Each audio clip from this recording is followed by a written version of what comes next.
And we need to recognize that, and he deserves to be seen, and he deserves a mega fight. This is why we look at Dana White and we love the UFC so much, because of what Dana White has meant to it. Because the number one gift that Dana White brings to the table, that he will make sure that if you want to see a fight, if the public at large wants to see a fight, he will prioritize making sure you get to see that fight.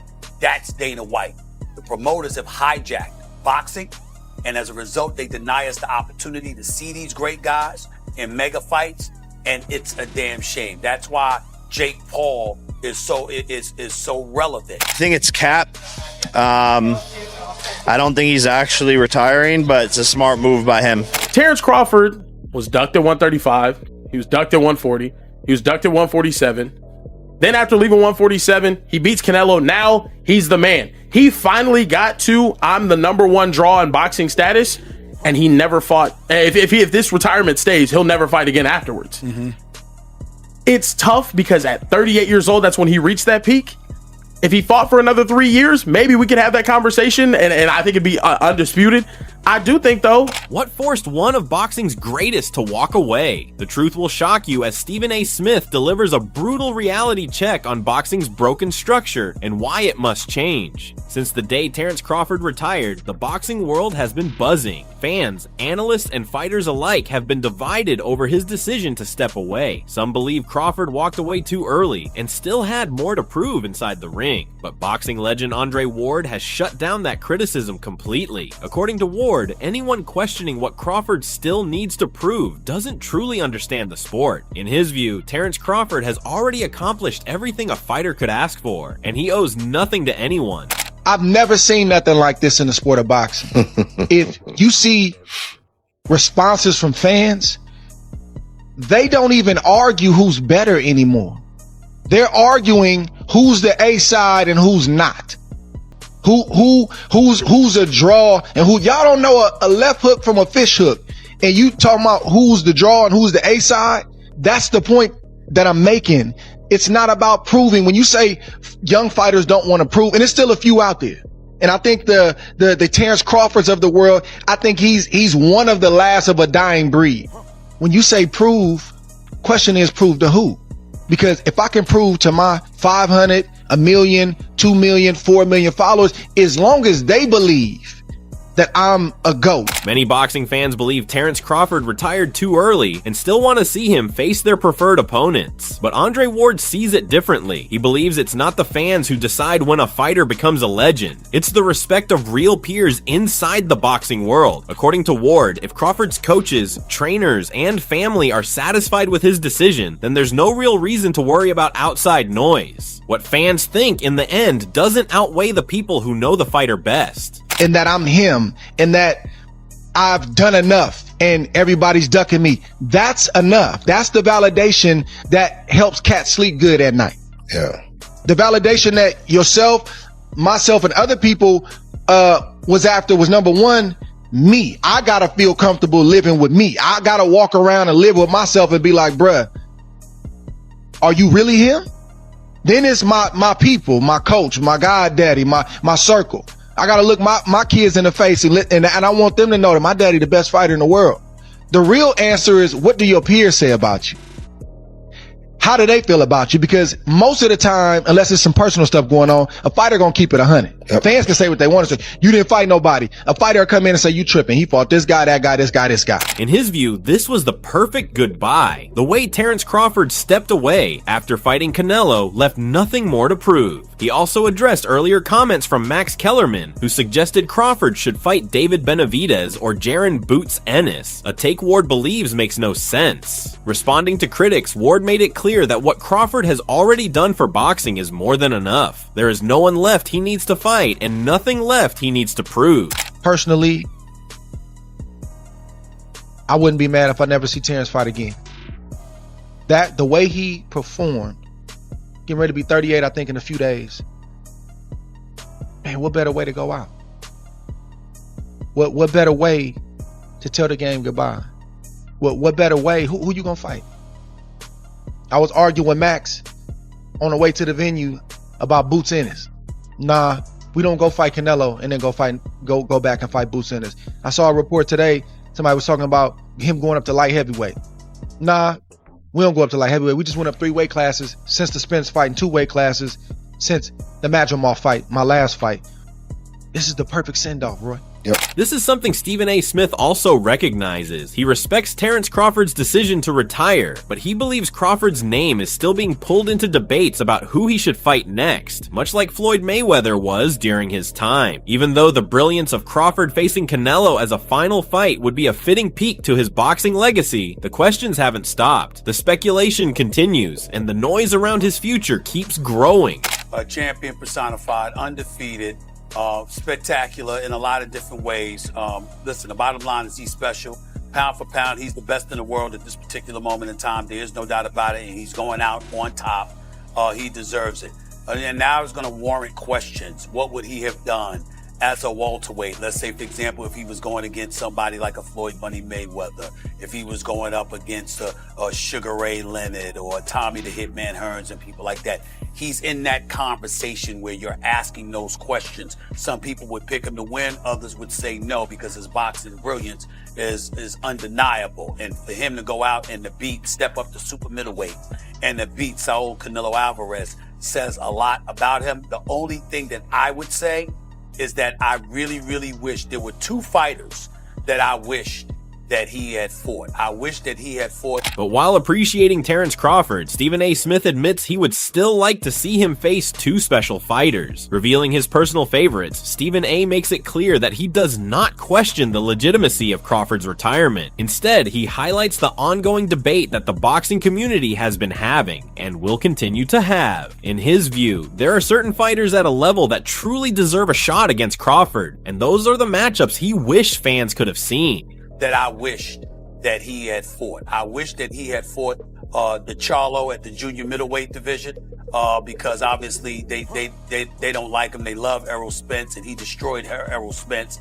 I would have liked to see him fight those guys, one of them anyway. And I definitely think that a guy by the name of Jerron Boots Ennis at the welterweight division, you're going to hear a lot about him in the future. Doggy, Peter, the reason why people don't hear more about him is because people won't fight him. At some point in time, when you are spectacular, as Jerron Boots Ennis is, you deserve a mega fight. Stephen A. Smith believes boxing promoters have hijacked the sport, stopping the matchups that fans truly want to see. In his view, Terence Crawford's retirement, coming at a time when he was also stripped of a title, raises questions about boxing's legitimacy, and he suggests that someone like Dana White, who can make the fights fans demand, could be part of the solution. While Smith fully respects Crawford's right to retire, he questions why it happened when fighters like David Benavidez and Jerron Boots Ennis, who deserve every opportunity to face him, are left moving through weight classes without a chance. He calls this a shame and a reflection of the broken structure of boxing. The promoters have hijacked boxing, and as a result, they deny us the opportunity to see these great guys in mega fights, and it's a damn shame. That's why Jake Paul is so relevant, because he's found a way to bypass promoters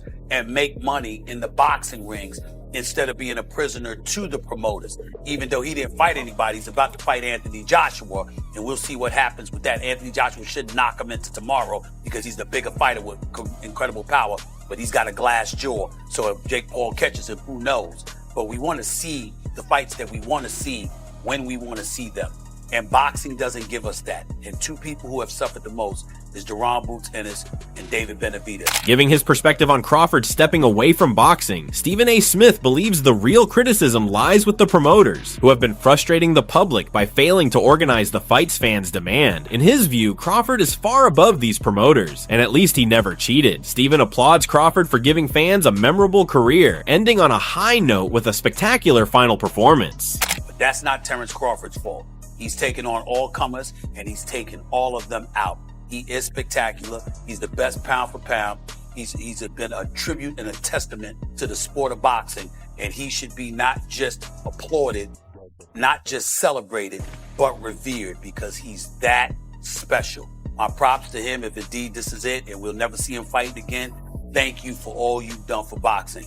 Terence Crawford because he never cheated. Then comes the reaction of the notorious Jake Paul, who believes Terence Crawford's retirement is a smart move. He calls the situation cap and goes further, revealing that he is 100% ready to fight Crawford, even suggesting it's a done deal for next year and that fans will get to see it happen. Until then, he insists, Crawford isn't really retired at all. I think it's cap.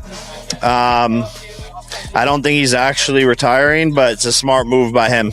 Are you going to pull him out of retirement and you're going to face Terence Bud Crawford? I'll fight Crawford 100% next year. He already was down this year, but we're going to make it happen next year. But beyond all the debates, Terence Crawford's legacy is reflected on by Amir Khan, who looks back fondly on the memories he shared with Crawford. He reveals how, for his fight, Crawford showed up fully prepared and consistently respectful to everyone outside the ring. In his view, a fighter like Crawford stands out for his uniqueness and character, unlike anyone else. Even fighters like Floyd Mayweather. He believes Crawford will be remembered as a true legend forever. Colorado Springs. Yeah. And he came just to train with me and to help me and support me. You know what I mean? That's what you call a champion. That respects other people as well, other champions. And that's one thing about Terence Crawford. He's always respected all the champions, all his peers, all his partners, all his gym mates. And he's going to be missed. Great legend of a guy. Not only what he did, what he's like in the ring. People know how good he is in the ring, but what he's like outside the ring is more humbling. There's a big difference between him and Mayweather. There's a big difference between him and the other fighters I've been around. Terence is a lovely guy who is very respectful and is a family man. Meanwhile, Crawford's retirement has left a void in the boxing world and sparked debates about his greatness. Kieran Hickey Semple has questioned Crawford's claim as one of the greatest, especially when compared to Floyd Mayweather. He believes Mayweather's legacy is higher because once he became a major draw, he didn't step away from the sport prematurely. In his view, part of the reason Floyd is considered greater than Crawford is that Crawford never had all the big opportunities that Mayweather enjoyed during his career. I can't say with certainty that Floyd Mayweather is greater than Terence Crawford. I can't. Terence Crawford never got the opportunity to prove his greatness as much as Floyd Mayweather did because he was never the draw that Mayweather was. Everyone wanted that Mayweather fight, whether they thought they were going to win or they were going to lose, regardless, just because they knew the payday was going to change their life. Floyd Mayweather got an opportunity to defend his belt, or to fight as many world champions as any boxer in history, which is why a lot of people see him as the greatest. Retiring at his remarkable 42-0 record, Terence Crawford remains a legend of this era. Kieran Hickey Semple acknowledges that Crawford may have missed certain opportunities to achieve even greater heights, reflecting on instances where he believes Crawford was ducked by some opponents. He still considers Floyd Mayweather to be at the top in terms of overall greatness. At the same time, Hickey Semple notes that Crawford's dominance could rival, or even surpass, Mayweather's, given that Crawford has never lost a single fight on the scorecards throughout his entire career. To him, that undefeated record is an achievement even more impressive than Floyd's. Terence Crawford was ducked at 135. He was ducked at 140. He was ducked at 147. Then after leaving 147, he beats Canelo. Now he's the man. He finally got to I'm the #1 draw in boxing status, and he never fought. If this retirement stays, he'll never fight again afterwards. It's tough because at 38 years old, that's when he reached that peak. If he fought for another 3 years, maybe we could have that conversation, and I think it'd be undisputed. I do think, though, Terence Crawford's dominance, it's right up there. It's just as impressive as Floyd Mayweather. And as a matter of fact, it might even be more impressive. Terence Crawford in those 42 fights didn't lose on a single person scorecard his entire career. Throughout his entire professional career, Terence Crawford has never had a draw. Every fight ended with him on top, securing the decision victory. That, many argue, makes his record even more impressive. While still acknowledging Floyd Mayweather's greatness, Kieran Hickey Semple believes that if a match between the two ever happened, Crawford would be the one to give Mayweather the toughest battles of his career, given that Crawford has consistently dominated every opponent he's faced. There was no split decisions. It was either I won by a unanimous decision or I stopped you. Or I stopped you. It's bringing up Floyd is tough. I think if there was a match between the two, this is the guy that would give him the toughest battle. A dude that could.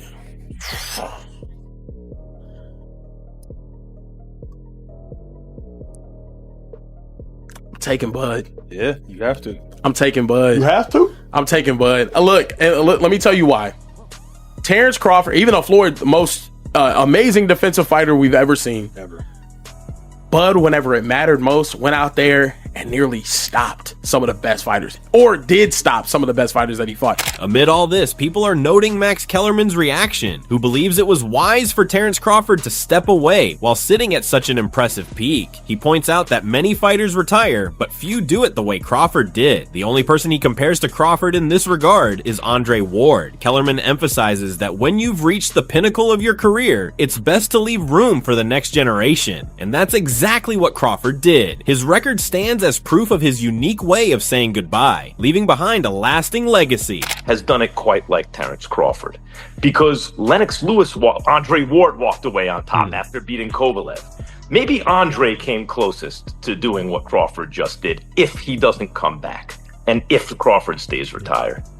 But Lennox really struggled with Vitaly Klitschko, and he looked at Vladimir Klitschko and thought, I think I can do it. I believe I can do it if I make myself get into that level of shape.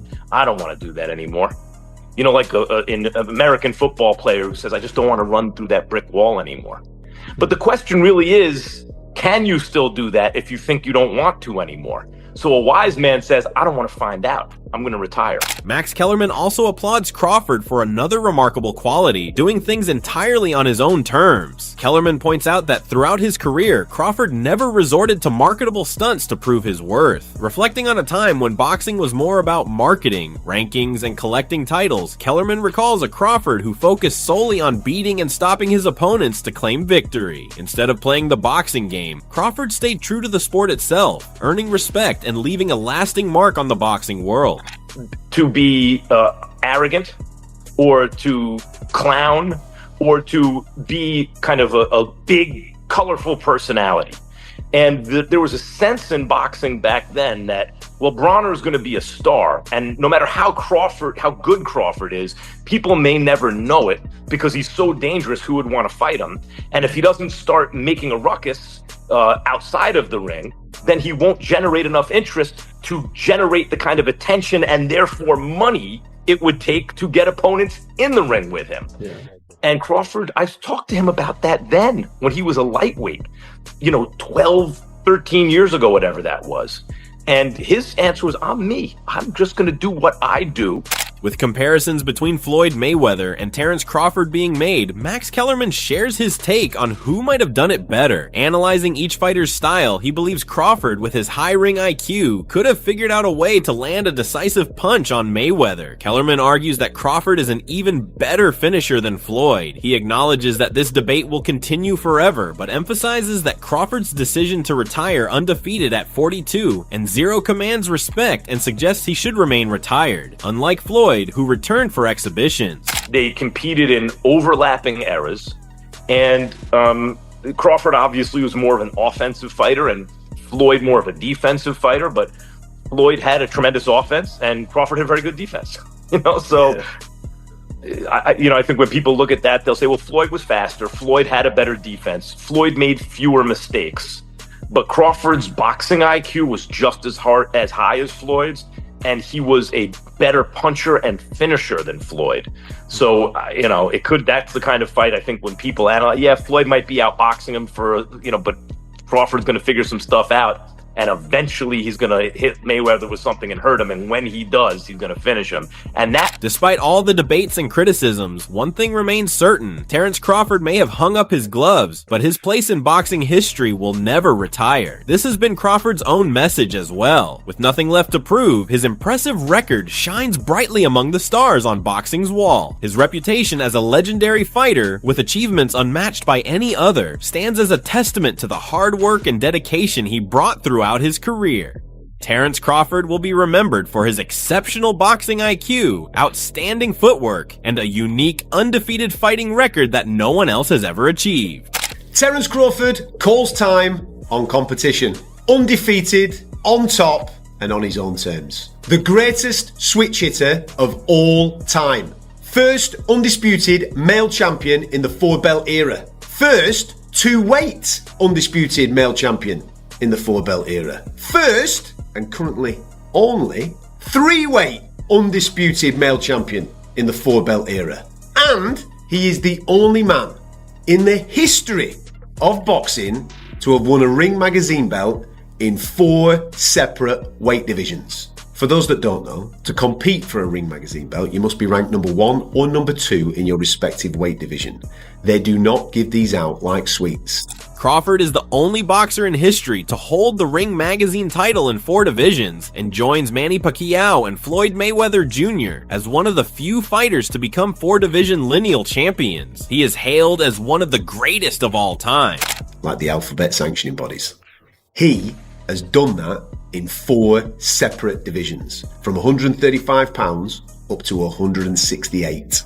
Numbers do not lie. We witnessed an all-time great.